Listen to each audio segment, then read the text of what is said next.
Hello, today I'm going to tell you about some research we've been doing in my lab about sex differences in life history trade-offs in bean beetles. And I want to start by acknowledging all of the undergraduates in my research lab at Lake Forest College, but specifically the ones that are my co-authors in this study, Sam Gascoigne and Desire Ueda Nalupago.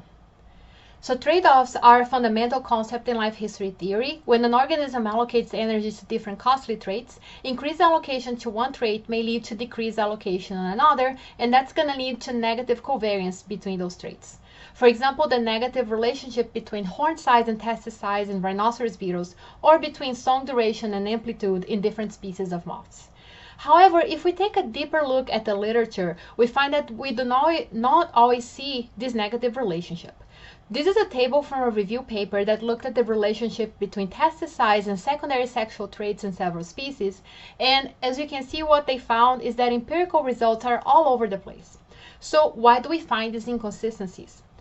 Well, there's many answers to this question, but I'm going to focus on just one today.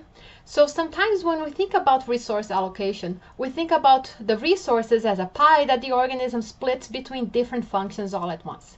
But in reality, resources are allocated hierarchically for different functions, and it's more accurate to think of it not as a pie, but as a tree.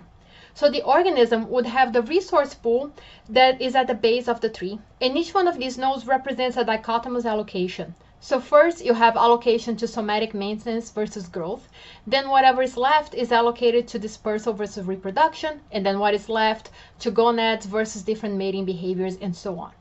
And theoretical models predict that under such a hierarchy, we're going to observe negative covariances between the traits that are closer to the base of the tree, and positive or no covariances between traits that are closer to the terminal branches. So we decided to test this hierarchical allocation model in the bean beetle Callosobruchus maculatus. In their life cycle, after adults mate, females lay eggs on a bean where the larvae will bury and develop to adulthood. At this point, they emerge from the bean and they mate. The adult is the only life stage where these organisms are able to disperse. And also, adults do not feed, which is great for studying resource allocation because they are capital breeders. So adults have a fixed amount of resources. Another cool thing about them is that they occur in two different morphs. So they have a flightless morph that has short hind wings and small flight muscles, and a dispersal morph that has longer hind wings and are fully capable of flight.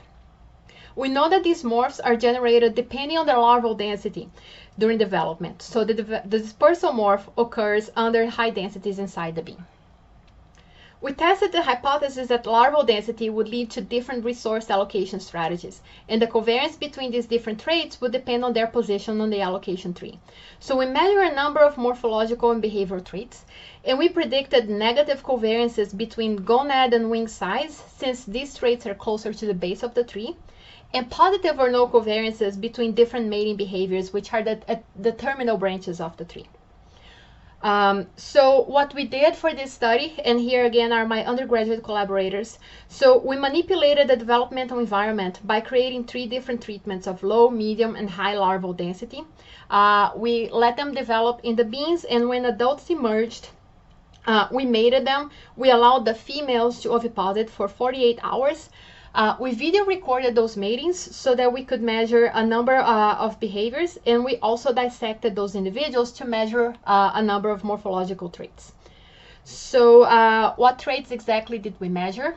First of all, for behavior, in the males we measured copulation duration as well as the rate and duration of intonation, which is a behavior where the male taps the female abdomen with their antennae right before intermission.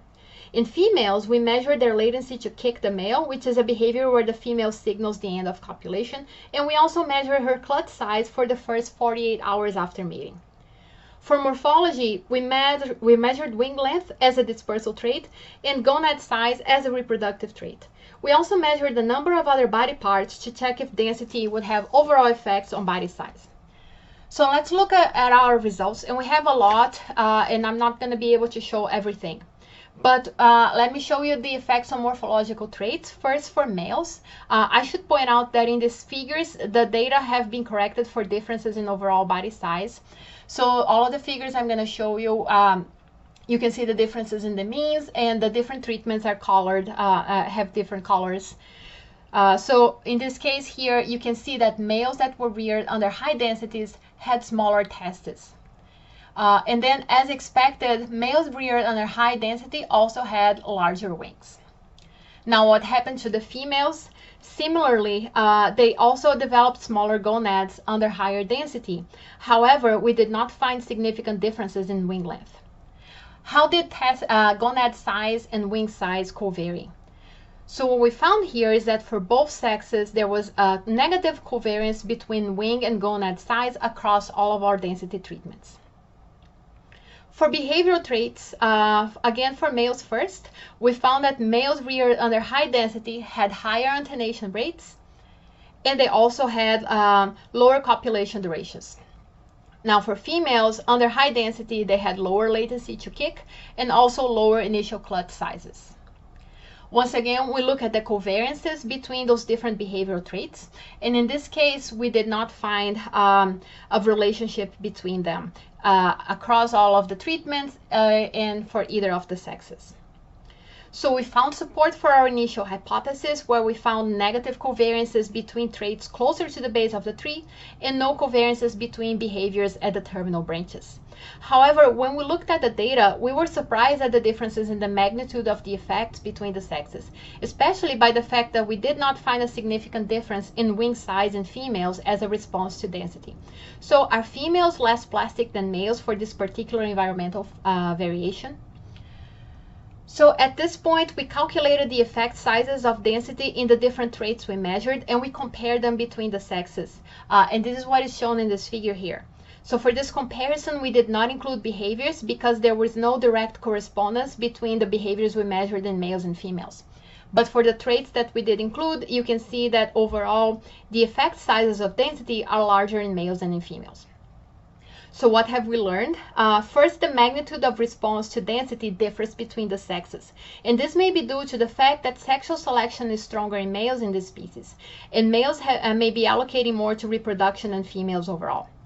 But second, it's interesting that under high density, females had smaller ovarioles despite not having larger wings. And it's possible that under high density, they're allocating more to some other traits that we have not measured. That trait might be immune response, since high densities tend to increase disease transmission. So this is something that we're going to test in the future. In conclusion, we found empirical support to the allocation hierarchy model as an explanation for variation in trait covariance, as well as overall sex differences in the pattern of allocation to sexually selected traits. Our next step is going to be looking at both the proximate and ultimate causes of the patterns we found. So this team of undergraduate researchers will be testing whether juvenile hormone plays a role in the mechanism, as well as how those different strategies might affect fitness. If you want to know more about our results, Desire is presenting a poster, and she's going to do a deep dive on the male data that we found. So make sure to check that out. Thank you very much.